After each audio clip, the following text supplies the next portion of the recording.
오늘 하나님께서 우리에게 주시는 말씀은 로마서 5장 1절 말씀입니다. 로마서 5장 1절 말씀입니다.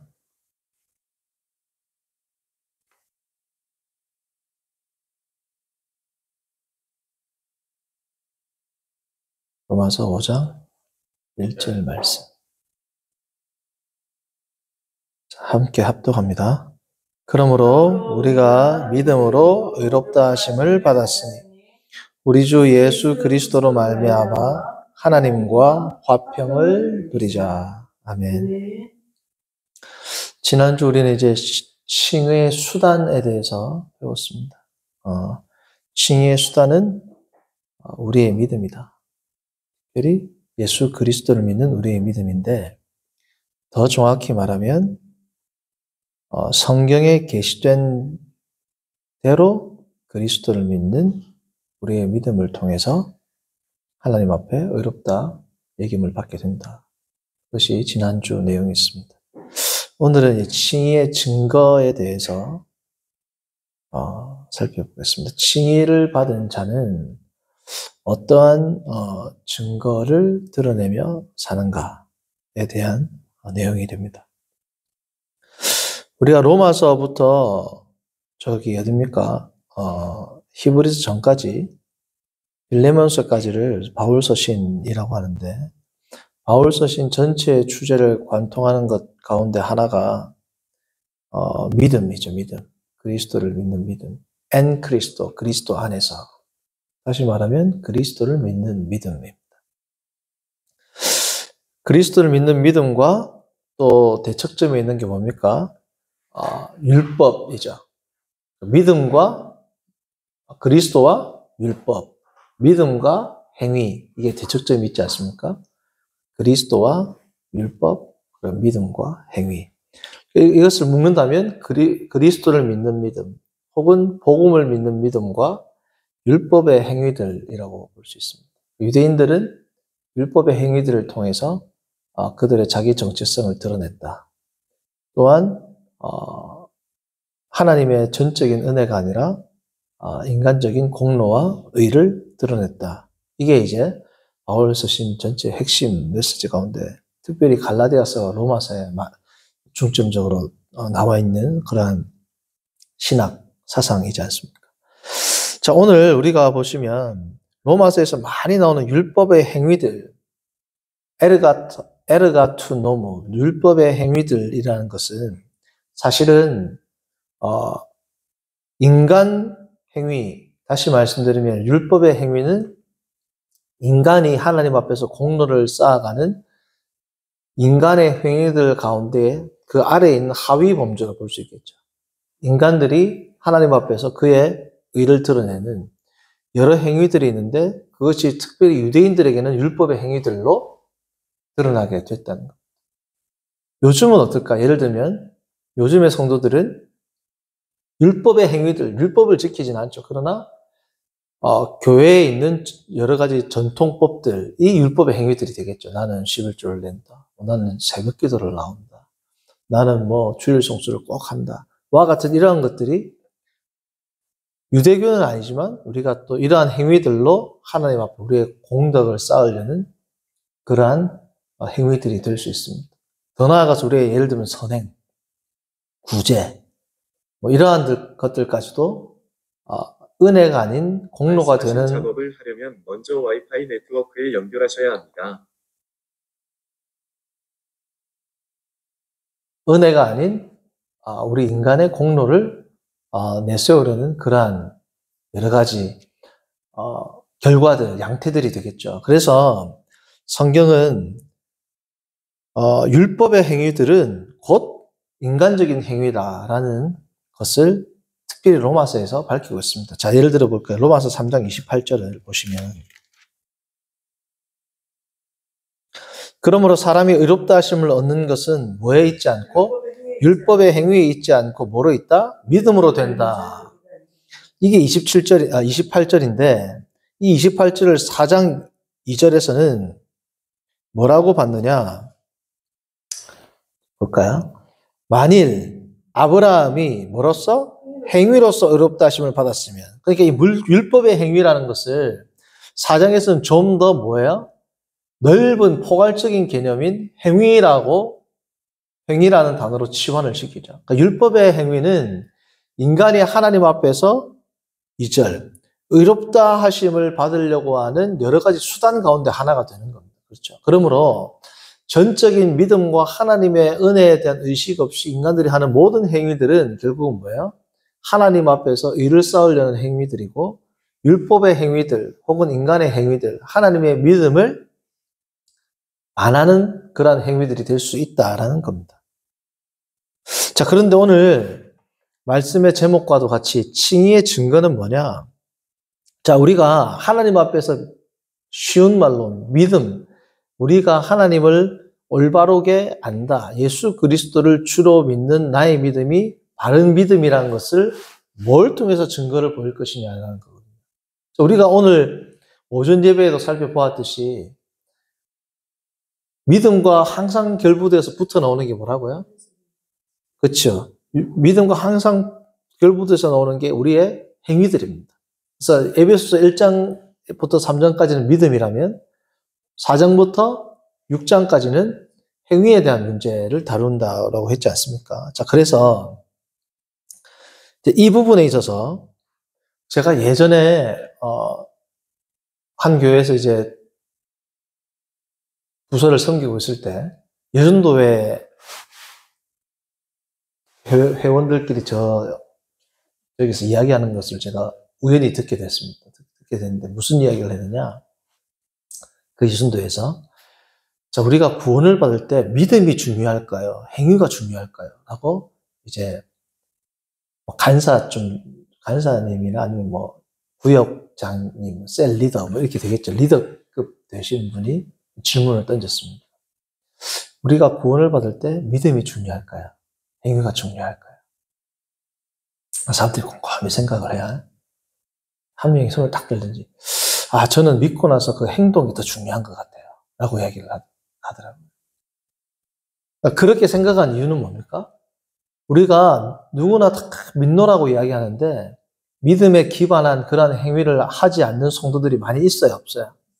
많이 있죠. 그러니까 본인이 생각할 때 정말 구원받는 데 있어서 더 중요한 것을 믿고 나서의 행동이다라고 이야기를 하게 된 겁니다. 이제 그게 교회에서 이제 교리교육이 잘 되지 않은 문제점일 수도 있고 성경교육이 잘 되지 않은 문제점일 수도 있는데 그게 단순히 우리가 성경을 잘 모르네, 교리를 잘 모르네라는 그러한 입장에서만 접근할 게 아니라 이게 우리가 잘못 알고 있으면 어떻게 된다고요? 하나님에 대해서 잘못 알면 잘못된 믿음으로 나갈 수 있는 겁니다. 우리의 구원에 있어서 더 중요하다라는 말도 사실은 잘못됐습니다. 우리의 구원에 있어서는 중요한 것, 유일한 것이 하나밖에 없습니까? 믿음이란 말이죠. 자, 그러면 행위는 어떻게 따라올까요? 행위는. 자, 이 믿음에 대해서 잘못 이해를 하면 오직 믿음이라는 것을 잘못 이해하게 돼서 나오는 이단이 뭡니까? 구원파 같은 거예요. 내가 지금 예수 그리스도를 믿고 난 이후에는 나의 행위들이 나의 구원에 전혀 영향을 미친다, 미치지 않는다? 안 미친다. 믿고 난 이후에 나의 삶이 나에게 전혀 영향을 미치지 않는다. 한편으로 보면 맞아요. 우리의 행위가 영향을 미치면 되겠습니까? 하나님의 구원 섭리. 완벽하신 하나님, 삼위일체 하나님의 사역의 결과가 우리의 구원인데 우리의 행동이 우리의 구원에 영향을 미친다? 말이 안 되죠. 자, 그런데 한편으로는 맞지만 이게 어떤 잘못된 교리로 나아가게 돼요. 구원파 같은 경우는. 그러니까 막 살아도 된다는 거예요. 예수님 믿고 나선 이후에 음란을 행해도 되고 뭐든 해도 관계가 없는 거예요. 왜요? 내 구원에 관계가 있어요, 없어요? 없다는 거죠. 자, 그렇기 때문에 성도들 가운데는 믿고 나서 행위가 더 중요하다라고 말할 수 있는 겁니다. 자, 그러면 성경적인 입장은 뭐겠습니까? 성도님들 지금 쭉 저와 함께 이 여러 설교를 들어오셨으면 아시는 분들도 계실 거예요. 이걸 한 두어 번 다뤄왔기 때문에 다른 주제에서. 소위 믿음과 행위, 믿음과 이 열매에 대한 부분은 마태복음에서부터 계속 예수님께서 말씀을 하시죠. 그러므로 그 나무는 뭐로 안다? 열매로 안다 그랬습니다. 자, 그러면 그 열매로 안다라는 말에 답이 있죠. 열매는 내가 낸다라고 해서 날까요? 포도나무가 내가 열매를 내야 된다고 낼 수 없단 말이죠. 그러나 포도나무라면 당연히 열리는 게 뭡니까? 포도가 열리게 된단 말이죠. 자, 그래서 성경 전체 메시지, 특별히 우리가 로마서를 하고 있으니까 로마서를 위시한 바울 서신에서는 이 칭의는 오직 뭘 통해서만? 믿음을 통해서만 가능하다. 자, 그런데 이 칭의에는 지난번에 우리가 살펴보았던 것처럼 과거적 칭의가 있고 뭐예요? 미래적 칭의가 있죠. 이 과거적 칭의를 살펴볼 때 우리가 로마서 지금 5장 1절을 살펴보았습니다. 그렇죠? 우리가 믿음으로 의롭다 하심을 받았다. 과거로 나 있죠. 과거. 그렇죠? 그리고 갈라디아서를 보면 5장 5절을 보면 5장 5절에 뭐라고 되어 있습니까? 보시면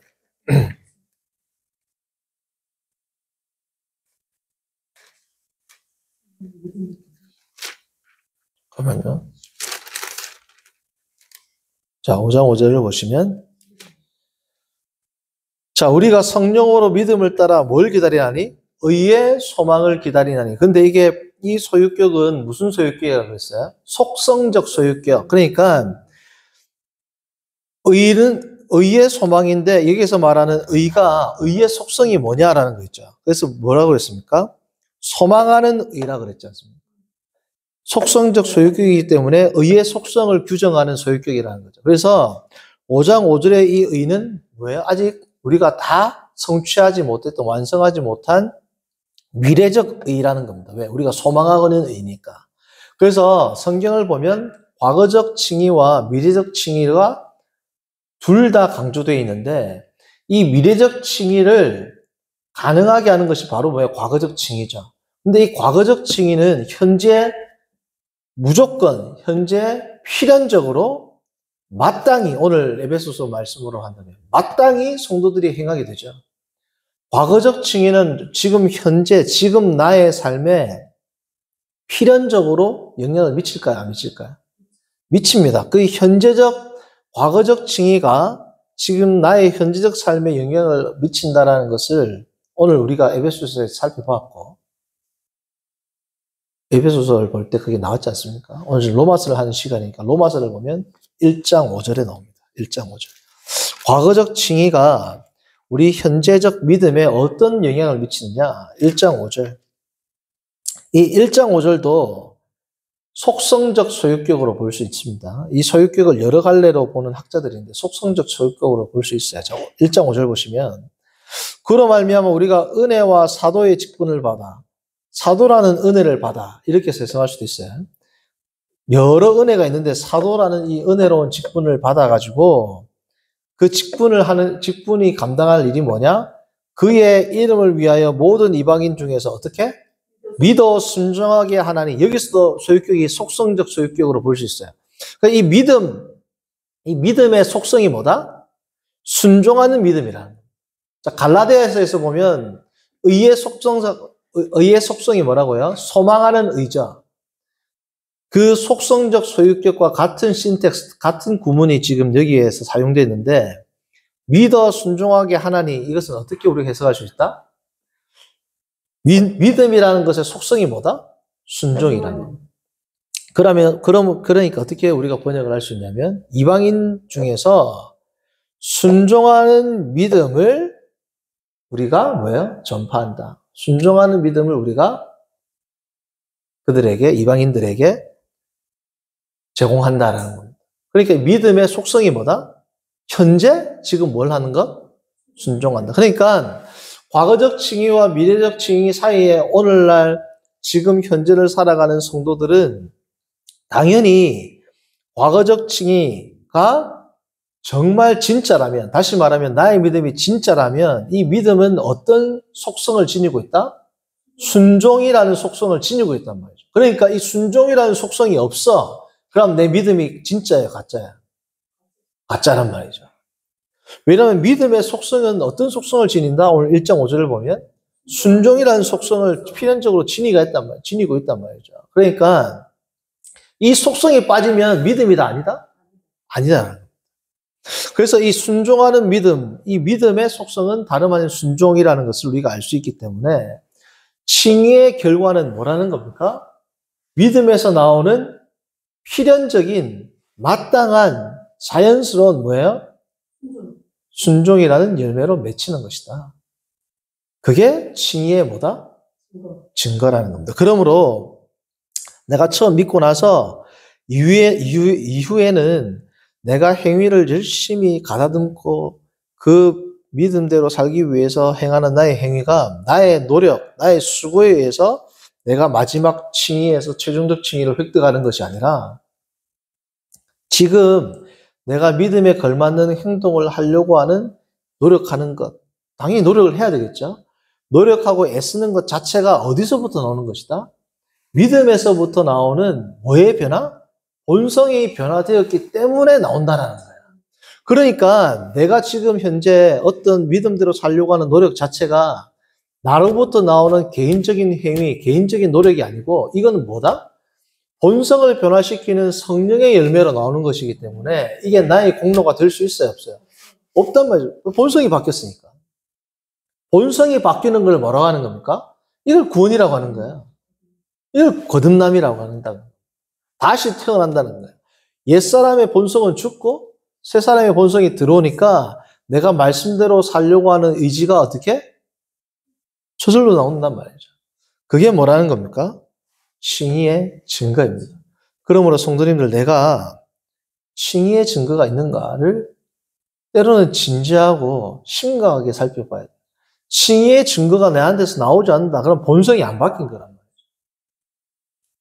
여전히 내가 과거와 같이 살고 여전히 내가 교만하고 직분을 맡았는데 여전히 내가 뭐예요? 있는 사람 편에 서고 없는 사람을 무시하고 그러한 삶을 살고 있다. 그럼 내 본성이 변한 거야. 뭐 장로가 됐든 목사가 됐든 전도사가 됐든 권사가 됐든 그 껍데기가 중요한 게 아니란 말이죠.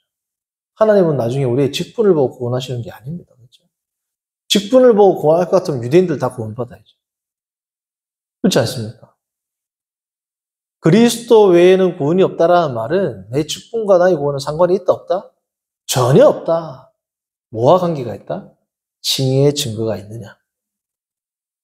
우리가 정말 진지하게 나의 믿음을 다시 되살펴보고 칭의의 증거가 나의 삶 가운데 매 순간 부지불식간에 그리고 내가 의식적으로라도 이 칭의의 증거가 잘 나오고 있는지 그런 열매를 맺고 살아가는지 진지하게 고민하고 그것을 위해서 늘 기도하고 깨어 경성하여 주의 말씀과 하나님의 뜻대로 살아가는 저와 여러분들 되기를 바랍니다. 네.